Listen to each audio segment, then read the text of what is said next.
You're listening to On Mission with Dr. Matt Davis, a podcast designed to explore the personal mission of everyday leaders.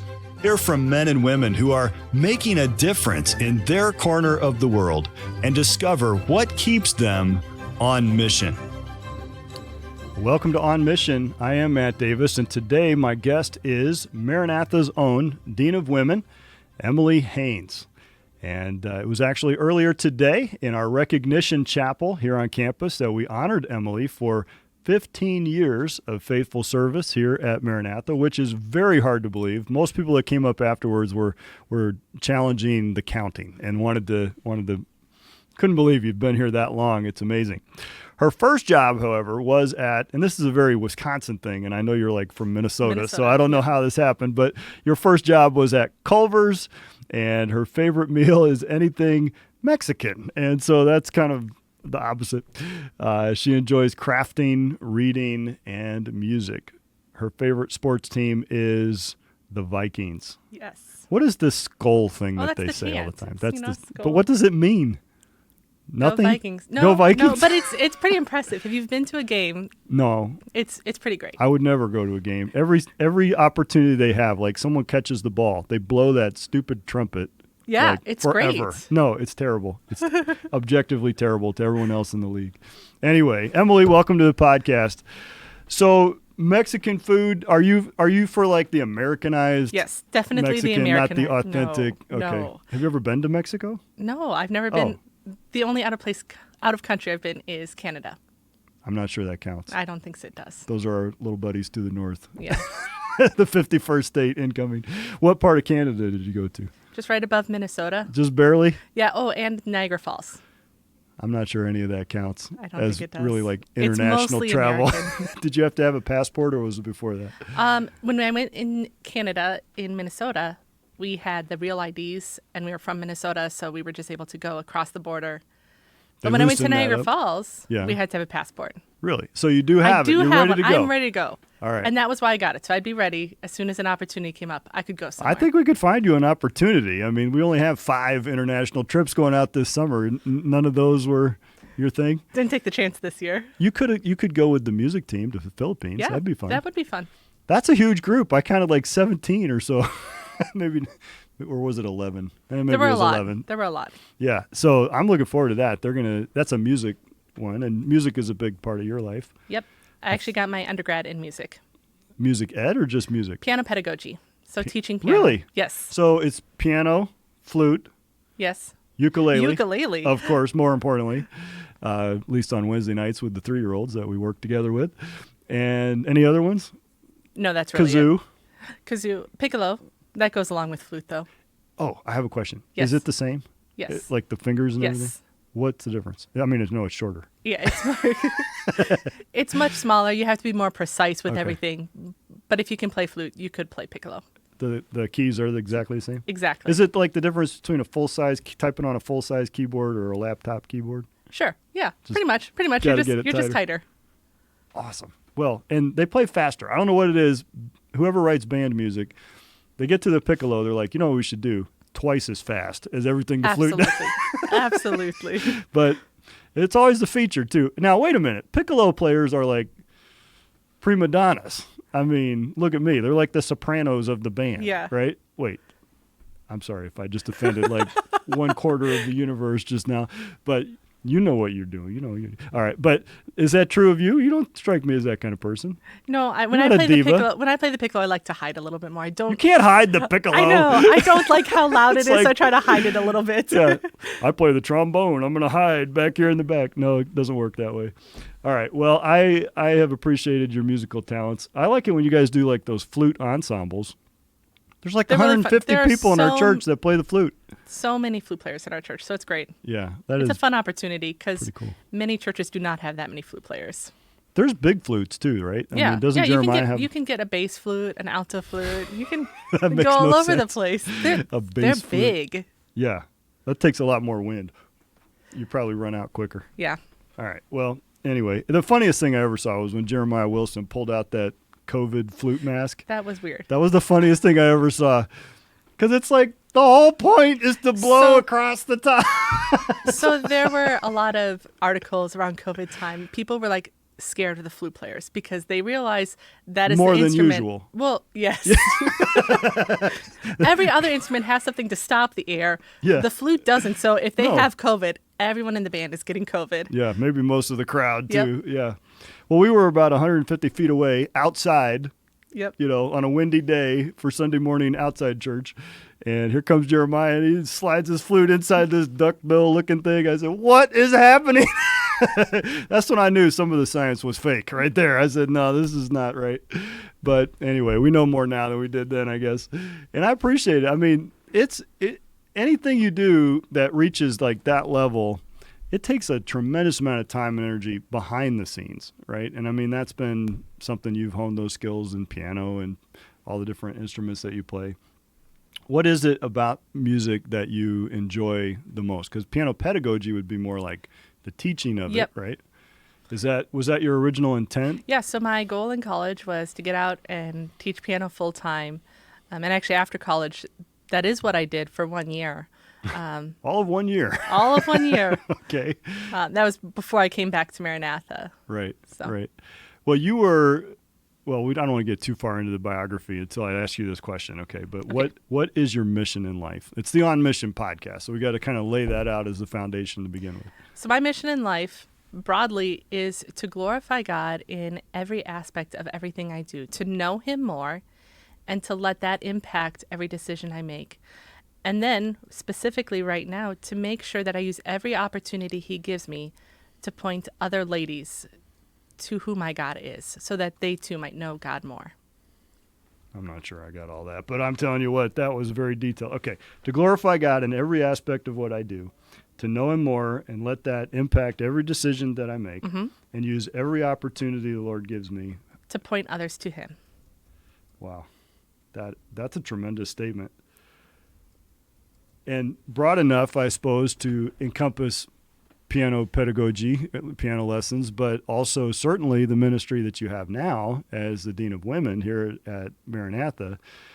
And no one really ever probably aspires to be a dean. I mean, it's a very specialized vocation, and there are only a few people on the planet that get to claim to have ever held a position like that. So you are in pretty good company, okay?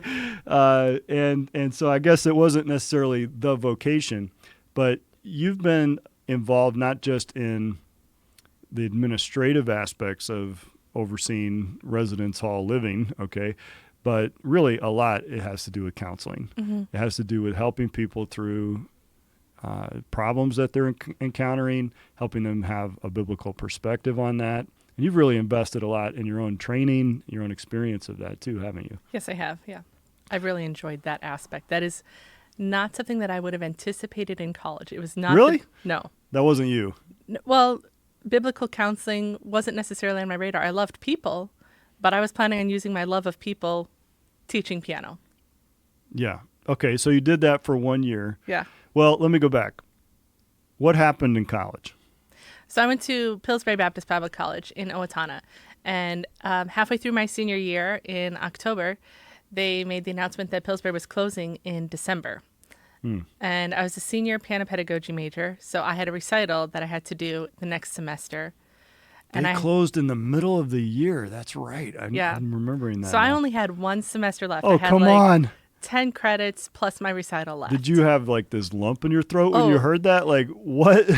It was an incredibly hard time, and I've told many people I would never want to go back to all the emotions of that time and how that felt. Oh, let's dive into all that. No. Right now. Okay, but maybe not. I am so grateful for the lessons God taught me through all of that. Okay. So I had one semester. You wouldn't have chosen it. No. But you can't go back and change it either, and you now see how God used it. God brought much good out of it. Taught me much about Himself. So I was trying to find a college. I was planning on going to another college for one semester. My dad actually said, you should at least go check out Maranatha. So what year was that? 2000, let me see. It was fall of 2008. Okay. So spring of 2009, after my 2-hour visit to Maranatha, I decided this really was the best place to finish out.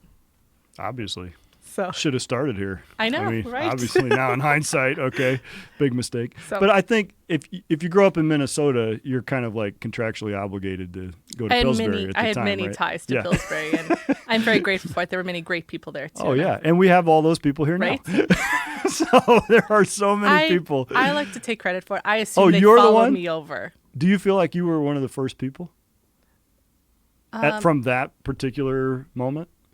Because there was a prior wave from yeah, Pillsbury we don't talk about in your presence. Let me see. On staff, I think Tim Milkey was here on staff before me. Yep. Prices. I mean, you could go way back. Right. Yeah. But from the shutdown, I think it was Tim Milkey. So Tim was caught in that same dilemma. Yes, he was. Yeah. Oh, wow. Sometimes I forget how people ended up here and who might have been, in what particular wave of things. So 15 years ago, was it 15 years ago? No, because So that was 16. when you started working. So Yeah. 16 years ago. Wow. And how long then did it take you to finish? You came here that January? Yep. And I finished and graduated in May. They let you just graduate So, with one semester? I have 2 diplomas, one from Pillsbury and one from Maranatha. Was it just like honorary from Pillsbury? No, there's some law. They were allowed to hand out diplomas through until August. So Pillsbury actually had a graduation So ceremony. you transferred your Maranatha credits into Pillsbury and Yes. your Pillsbury credits into Maranatha. Yes. That was the original dual degree. Yes. Except it was the same one. I don't know. I don't know how it works. Normally, anytime I fill out any resume, I only put the Maranatha one down. Well, as you should. Oh, my goodness. Okay, so you got to upgrade your diploma right there at the very end. How cool is that? I don't think that's allowed anymore. Like, that was a special dispensation because of the circumstances. And ever since then, Maranatha has been the custodian of records Right. for all the Pillsbury graduates, even not just the ones at the end, but going all the way back to the founding. And that's been a blessing in a lot of ways. Maranatha's Alumni Association has kind of folded in the Pillsbury alumni and give them a permanent home, so to speak. And that's been a blessing to get to know all the people there. And our institutions had a lot of connections going back, mostly good, some not so good, but those were all before I was born, so I don't pick up all that narrative anyway. But I think we can honestly say if it wasn't for Pillsbury, there wouldn't be a Maranatha. And a lot of the people along the way, a lot of the way we do things came from things they learned at their time there. And so kind of the best of both worlds. I also transferred to Maranatha after making a mistake in my early career, so I can identify with that as well. And I say that kind of tongue-in-cheek because I look back on it too and I say, you know what? I got things there I wouldn't have had here, and I got things here I never would have had there. And, the Lord used it, right? That's the best we can say. And I think it's helped me connect with different girls who are transferring for various reasons. Some of them because they want to transfer, some because something happened and this wasn't what they anticipated. Right. So you graduated then in May, and then it was back to Minnesota, or where did you? Back to Minnesota. Okay. So my goal Brief was sojourn in Wisconsin. That's the end of that. Never going back to that place. So when I graduated, as we were pulling out, I vividly remember my mom asking me about my time at Maranatha. And I said, it was really good. I enjoyed it. It didn't feel like home yet. One semester, it's really hard It to would be feel hard. like. Yeah. So I said, I don't think I'll ever be back on campus. I don't know why I would be, but I really enjoyed it. Well, Be careful what you say. surprise. So did you work doing piano lessons? Yep. Did you live at home? How did that unfold? I continued to live at home to try to pay off a loan. Mm-hmm. I worked at Culver's and I taught piano at 3 different locations. So I was gone most all day. My goal was to pay off my loan as quickly as possible. Right. Okay. And then somebody called at some point. Yeah. So Randa Montgomery had been my dorm supervisor when I was here. She messaged me and she said, "Hey, Emily, what do you think about being a dorm supervisor?" And I said, "No, thanks. I'm good." She said, "Well, will you at least pray about it?" Oh, man, that's a trap. I tell you what, you start praying about something, then the Lord starts leading, and you're like, oh, no, I have to do this now. So I told her I would pray about it. I didn't really think about it. Yeah. I think I did pray about it, but not much. Okay, so just didn't really hook you in. No, in February, my sister was coming over to look at a college for her college career. So she's younger. She is 5 years younger than me, Okay. yep. So she came over, and I was telling Randa, hey, I'm going to be on campus. She goes, great. will you meet with me and the Dean of Women, who was Renee Westfall at the time? And I said, sure, I can meet with you. See, that would have terrified me if the dean's office wanted to talk to me after I graduated, because I would be 100% convinced they figured something out that I thought I'd gotten away with, and that my diploma was going to be revoked and some horrible circumstances were about to unfold. But you probably didn't have a guilty conscience like me, so. No, and I think she told me, hey, we want to talk with you about this job. And I thought, Okay. talking isn't going to hurt anything. So I sat down in the office, and Renee's first question was, why do you want to be dorm supervisor? And I said, I don't. You're like, I feel like there's been a miscommunication at this point. I really did think that. Huh. So at the beginning of the conversation, I was like, that's not for me. By the end, after they shared more what the role was, I really felt God leading me back. So Really? Even though music had been the whole thing. Because dorm supervisors that's a full-time job. it is, yeah. That's not just, I'm here for a couple years to get my graduate degree or whatever. Like, it's a full-time job, especially on the girls' side. Yes, very much so. So my goal as a dorm supervisor then was, okay, I'm going to use this time, invest in others. I loved people. I loved serving. I loved ministry. I was going to invest in others. And I figured this is also a great place for me to continue to grow myself. Mm-hmm. And I knew I still needed to grow in certain ways. And I thought this is a great opportunity for that. So is that like 2010? Yep. Dr. 2010 Marriott's was the president? Mhm. Is Doug Richards still the dean of students Yes. at that time? Yes. Okay. And who would have been some of the other dorm soups that Emily you served with? Coots, Yep. Lawson now. Yep. Oh, yeah. She was first year with me. They're at Ironwood, right? Yep. Cool. Dory Thompson. Uh-huh. Where'd she end up? She Anybody, is any idea? married and in Illinois or Missouri. Okay. I don't know where she's at this moment. Life is happening. Holly Peterson, Yep. Thompson now. Oh, yeah. Yeah. And Remember Betsy her Borstead. in Christmas Carol? Yes. She was the Yes. ghost of the future. She had that, like, The big white gown. they had lights inside this dress. It was amazing. She loved the Did you dress. do that one, Isaiah? You weren't here yet. She loved the dress. That was Garrett, probably. Wow, that was incredible. That was our first, like, special effects on the stage at Maranatha. That was cool. All right, very good. And do you remember any of the guy dorm soups? Let me see.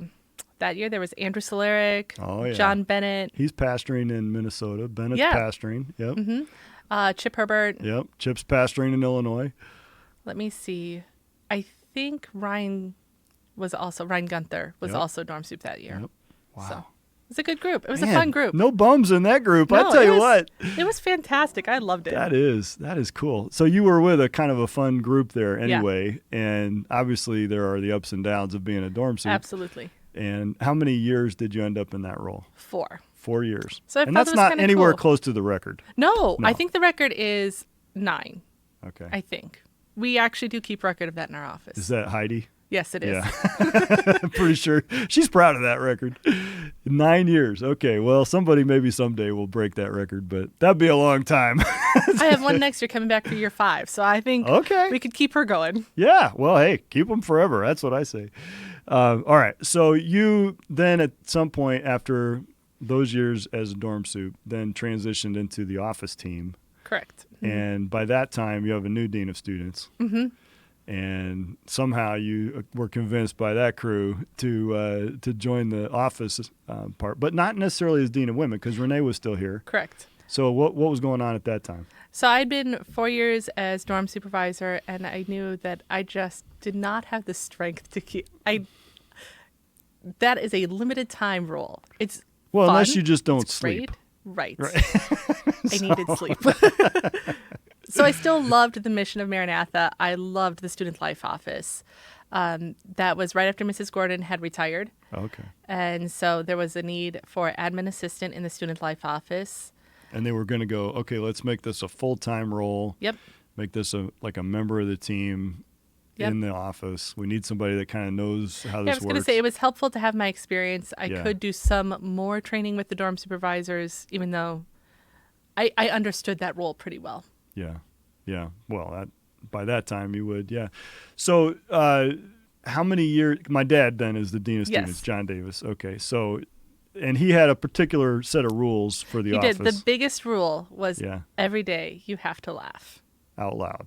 Yeah. Oh, yeah. Was and that in- hard? Oh, no. No. In the office, it was quite easy to accomplish that rule. He would always find something to laugh about. And even on hard days, Yeah. there was always something to laugh about. Not that we were laughing at the hard situations, No. but he would find a way to bring joy to the office. We had basically that same, it was unspoken, but we had that rule at home too. And growing up, he pastored in Danville, kind of what I think of as home, in that sense. And yeah, same thing in ministry. There's hard days, but there's a joy to it, and you can find that. And I feel bad for people who think that ministry has to be so somber and sober and serious. Ooh, I got 3 S's. That'll preach. But just take no joy in it. They can't laugh like at church. And I think, man, you don't think God had a sense of humor? Look around. There's some funny looking people. And there's a lot of opportunities for that. And if you don't, there could be a lot of dark clouds, you know Right. what I mean? Because you have to take a moment, laugh, and reflect on what God is doing. So in hindsight, do you think maybe there was a bigger plan unfolding with the transition into the office? Probably. I remember one specific year, when I was dorm soup, one of the other dorm soups like, "You're going to be dean of women one day." And I said, "Absolutely not. I will not do that. I will tell them, no, I don't want that." Okay. And did you? When Was they there a first time asked when you me- did let tell me them see. no? By the time they finally asked, I don't think I said no right away, but I was very intimidated and scared by it. Well, it's hard to follow people that you really look up to and that you admire and respect so much. And then you're supposed to be them. And you're not them, right? Like, I'm speaking from experience. I know I'm not the other people who have held my roles over the years. And then you realize I'm not supposed to be them. I'm supposed to be me in the Lord's strength, doing the job the way he enables me to do it. And it's going to be different. And that's okay. And you were in a nice situation to have that overlap of mentoring. How many years were you admin assistant? So I was admin assistant for 3 years. 3. But the final year, it was also a little bit of, I was moving into Yeah. the role of Dean of Women, so they gave me the title of Assistant Dean of Women. I was involved in all the meetings. Right. Who's your assistant? Wouldn't that be nice? I know. I don't. I was going to Who ask do we you. need to talk I to? was going to ask you about that. To me? No, can we hire? Oh, okay. Nobody ever took my old job when I became CEO, so I'm handling it all. But and this podcast for some reason. But we have a good time with it. I guess there's just, again, the opportunity to overlap with that was probably It was so helpful. nice, yeah. And you still have. I was gonna say, Renee she- still helps us. She's still here. Yeah. She's still counseling on campus, and Right. it is very nice to be able to go to someone I know understands. Yeah. Sometimes it's nice to just go in and talk and be like, okay, get a reset, go back to work. Well, let's talk about that because your office has another rule. Well, I have a rule in my office that's not the same as yours, and that is you don't cry at work.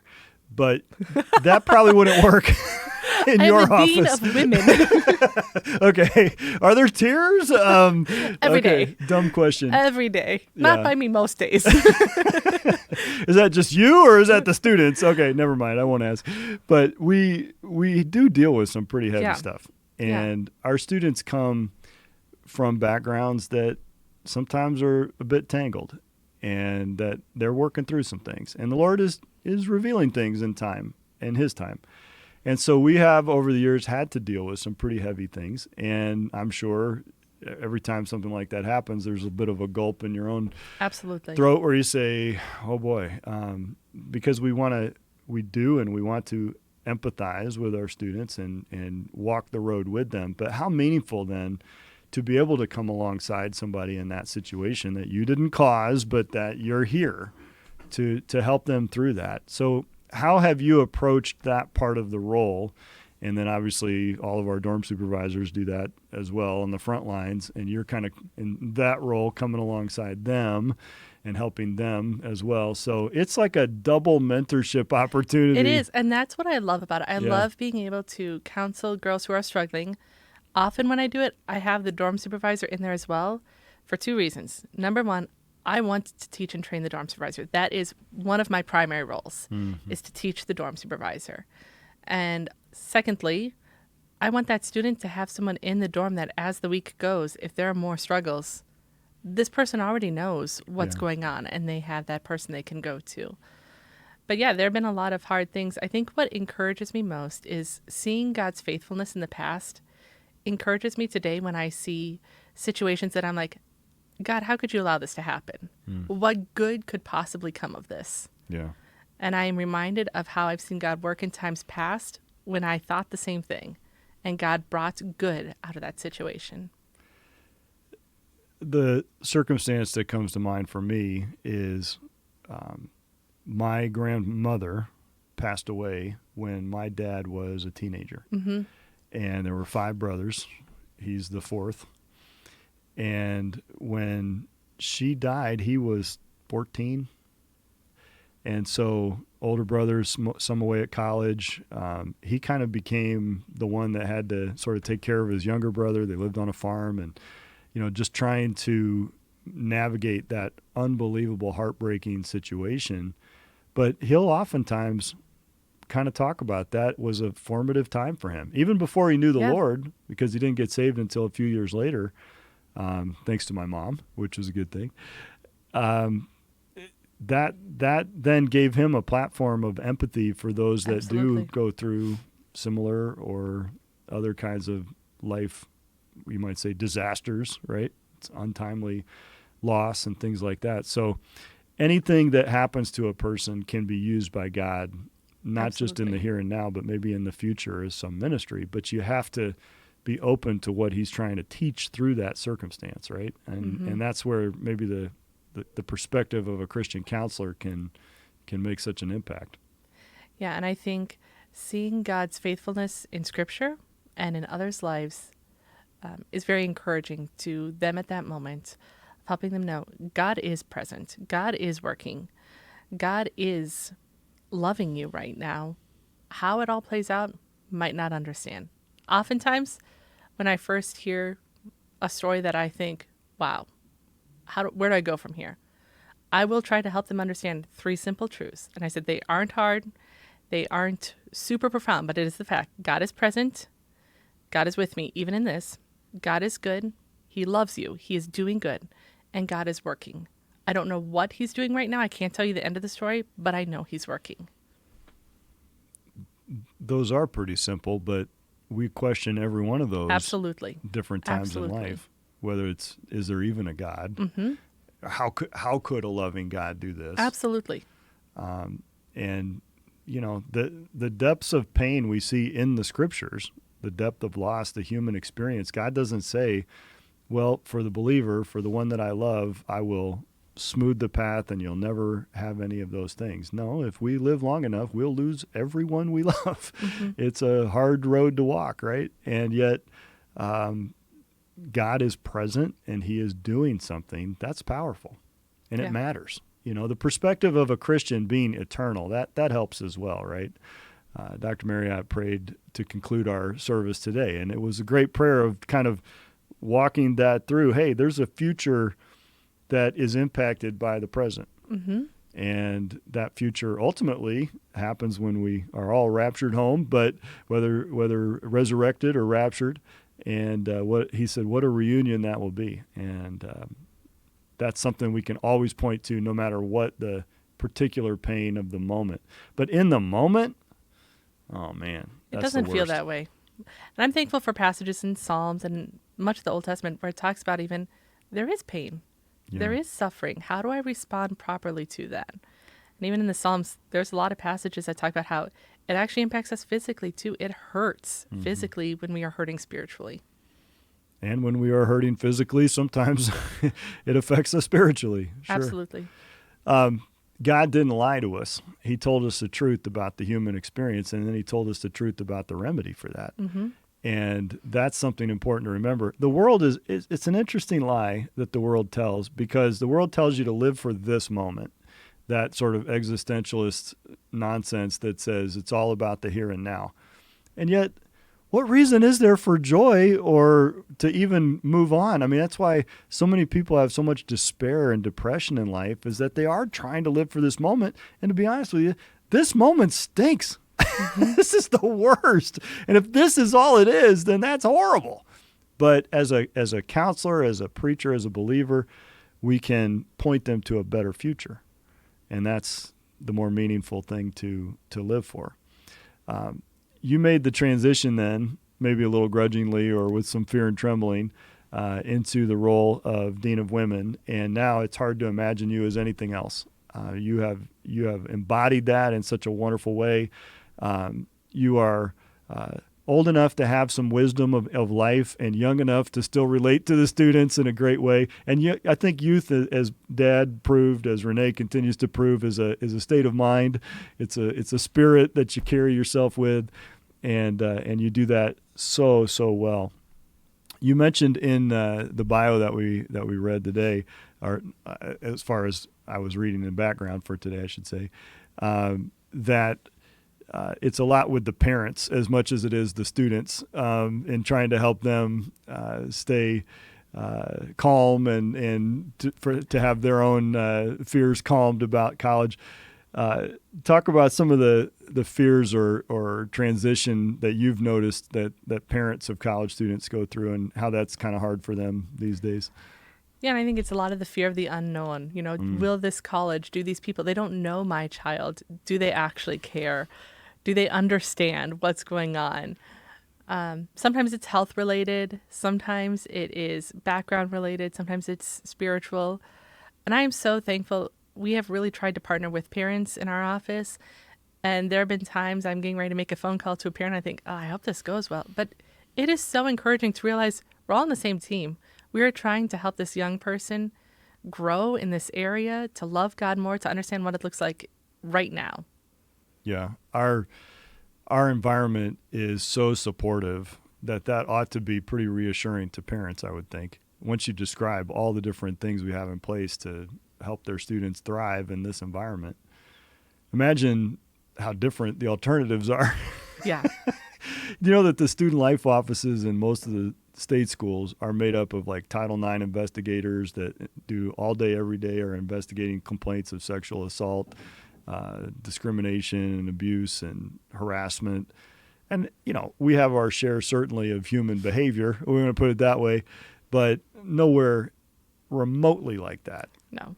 And isn't it nice not to have to I necessarily am thankful that is not my job. We have sometimes talked in our office that our office is very little discipline and much on the counseling and discipling. Yeah. There are discipline issues. Yes, those come up. We deal with those. But I am thankful that is not the majority of my job. The majority of my job is counseling and discipling and teaching the dorm supervisors. Yeah, and maybe I don't know that that's a shift. When I was a student in the 90s, I felt the same way. Like the deans were not out to get me. I remember being called into the dean's office the first time, and it was Jerry Dorman was the dean of men at the time. And he was a very kind man, and I hadn't really even met him yet. And so he just wanted to meet me as a transfer student. And I thought I was in big trouble. I didn't think I had done anything wrong, but I assumed, I must have broken some rule I didn't know about.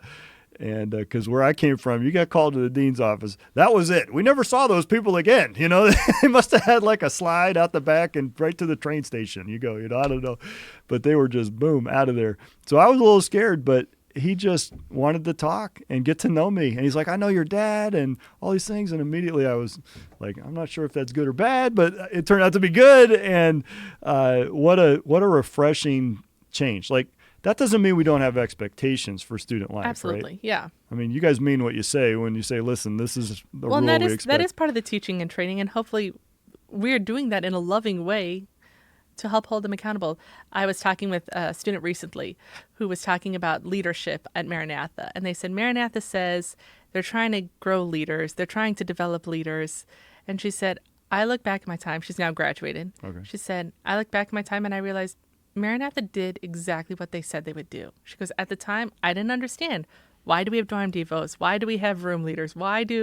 She goes, but Maranatha did exactly what they said they were going to do. I thought that was really cool. What kinds of things do you feel like the students do throughout their career that kind of contributes towards that? Yeah, we were talking the other day in our office about how many leadership opportunities there are. We have room leaders. The room leaders actually have regularly scheduled meetings with the dorm supervisor. That's not because they're in trouble. It's because we want to have purposeful investment in helping them grow and understand what does it look like to be a leader here. Mm-hmm. So there's room leaders, there's RAs, there is the dorm supervisors, that's the staff position. There's all the society leadership. There's choir leaders. There are team leaders. They call him the president of the choir. I'm Yeah. like, we didn't have those when I was in school, or at least I didn't know about it. It wasn't me. So the opportunities for leadership are crazy on campus. There's hundreds of them. Yes. I feel like Yes, sometimes I feel absolutely. like there's more leadership opportunities than there are students. Not really, but that's pretty incredible. All these different venues, and like whatever your interest is, then you kind of develop that and see how you can use that in ministry. That was one of the challenges that I tried to make clear today in our recognition chapel is, look, whether you're repairing the HVAC system or, teaching a preacher boys class, this is all about, their investment is all about serving our students in leadership, showing them how you can serve the Lord with the talents that you have. So lots and lots of opportunities to do that, and some fun along the way too. Like, that's the fun part. Dr. Anderson and me playing pickleball the other day. On Friday, I'm going to go play golf with a couple of students and have some fun doing that. I'm hoping it doesn't rain too much. Just all the different ways that we can get involved with that. Do they shy away from you because you're the dean of women and they feel like, oh no, we might get in trouble if we invite you to our party? Or have you kind of gotten I think along like the at way? times when there are people at first when they don't know who the student life office is, who we are. Yeah. I purposefully have to get in there and relax around them and show that, okay, we can have fun, because that helps build a relationship for the future. That gives me opportunity in the future to have conversations with them. So I am thankful for those opportunities. Sometimes I show them how to play good pranks and help along the way supply some of their Say it needs. ain't so. You're not involved in that kind of stuff, are you? Every so often, for a good cause. Like what? What is your definition of a good cause? Because I've been the recipient of some of these. Well, one time I helped a student prank their whole dorm supervisor's apartment with all these ducks. This was before the duck club. Okay, you're not the founder of that No. monstrosity. No, Okay. no. Okay. But I helped a student make sure that she had ducks to line up the entire dorm, fill the dorm supervisor's apartment with rubber ducks. And then I went to Walmart and got this giant inflatable rubber duck, Gerald. That's Gerald. Yeah. That's when Gerald made the first Gerald. appearance. Okay. Yeah. Is And Gerald still around? Gerald is still in the closet office. somewhere? He is. Okay. He's deflated right now. As we all are. It's the last week of the He semester. might need to come out this summer. I feel like he should. Maybe next week. During finals. You There could you do go. that during finals. We could. Does Gerald have an Instagram presence? Not yet. Well, I he mean, and Rosie does, Rosie like- Beautiful Precious. Like and follow, subscribe on Instagram. She has her own following and is quite the prima donna. All right. So are you or are you not going to let them have a dog in the dorm? Because So, that's been a long-standing request. I'm pro dog. So you here's are? the I thing. thought you were the one No, that no, was standing no. in the way of that. No, that's That's Jared. what I heard. That's Jared. Oh, Mr. Chesley? Yeah, he Here's the does have thing. strong feelings To about their that. faces, I am pro dog because I would love a dog. I think Are you just doing that to get on their good side because you know that it's not really possible? hypothetically, I think a dog would be great in the dorm. Hypothetically. Realistically, I see many problems with it. I think it's happened before. I've got to be honest with you. I'm pretty sure somebody back in my day had one. So I heard that was in the duplex. Nope. She was a dorm Was suit. it allowed or did it just It was happen? a Yorkie poo. Do you know what a Yorkie Yeah. poo is? Yeah. It's about this big. It's about the size of a hamster. It fits in a coffee cup, I think. And Well, they there had are it. times They had that- it trained to go in a little. There are times animals come in the dorm that aren't necessarily allowed. Oh, I've But they heard do about show this. up. Like such as Bunnies, bunnies. squirrels. They just capture these animals Yeah. and bring them in. One time when I was the dorm supervisor, I was in my apartment. Freshman comes in all excited. Hey, what would happen if I had a bunny in my room? And I said, well, That's a specific question. you would probably get in a lot of trouble, and I probably should never see it. Should I come up to your room? And they said, maybe give me 5 minutes. And Yeah, I said, I'll be okay. right back. You just don't know what they're carrying. I mean, these wild animals is not what you bring in. But I mean, a small dog would. I think it'd be great. I think it'd be fun. I think we need a little like dog area. Is there anyone that's like heavily advocating for that? Michael Wagner. She's Michael dorm Wagner. supervisor in Weeks now. She was in Gould last year. Had to make the move. She did have to make the move under much protest. No, she was great. She was great. But it took some getting used to. We have dorm supervisor training every fall. And in training, at one point, she raised her hand and asked, "Can I have a dog?" And we said, "No." And every week we end our dorm supervisor meetings by going around the table asking if anyone has questions. Yeah. And it's an individual question. So the first week she raises her hand. "Can I have a dog yet?" "No." So 1 week later, she thought you might have changed your mind. So it became the joke. And Rob Fuller, Dean of Men, said, "Michael, I hope you ask that question every single week." So we applauded her this past week. When it was our last dorm supervisor meeting, she was faithful to the cause. Unbelievable. Every week. Now, is she returning? No, she's done. We've hired her full-time in the library. Yes, Yeah. yes. So her replacement is Chloe Hakama. Okay. Chloe, I'm pretty sure, is going to take up that cause. Is she? She Yes, feels that was one of She's been planning on it. the mantle she inherited. Yes. Okay. Well, maybe Michael will get an apartment and can get a dog now. That's what she told me until she realized cost of things. Then she said, maybe not. She wanted a dog that we would pay for. Oh, okay. That's like this would be Maranatha's dog, Right. And then she didn't have to worry about it. I in the mean, summer. it makes sense. Emotional support animal. I don't know. We'll take that under advisement. I'm not sure. Maybe we have an online poll or something and see. No, because those people have no responsibility for it. That's why Mr. Chesley doesn't want it, because he knows his department's going to end up bearing the responsibility for this thing. All right. So in our final sort of part of this podcast episode, talk a little bit about the current state of things in the student life office. My dad has retired, and now Dr. Goodwill serves in the role of Dean of Students. Rob Fuller, who I think is somehow related to you, a cousin. Yeah. You guys don't necessarily look alike, so you must be from a different branch. But he is the Dean of Men. And did you maintain the rules? How would you describe the way Maranatha's approach to student life today, and what you guys are trying to accomplish just in the big picture? The rules still exist. There is still laughter every day. Good. I so appreciate the Student Life Office. I appreciate the camaraderie.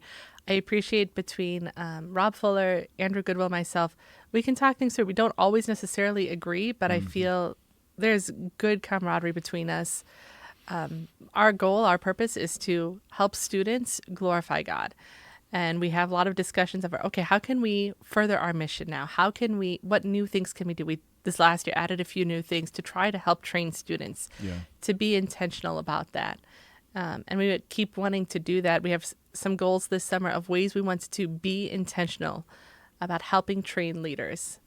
Hey, what rules are you going to change? We could break some news on the podcast. Maybe someone will add some subscribers by telling what the rules are going to be different next year. Yeah, I don't think those haven't been discussed. I don't think there are that many.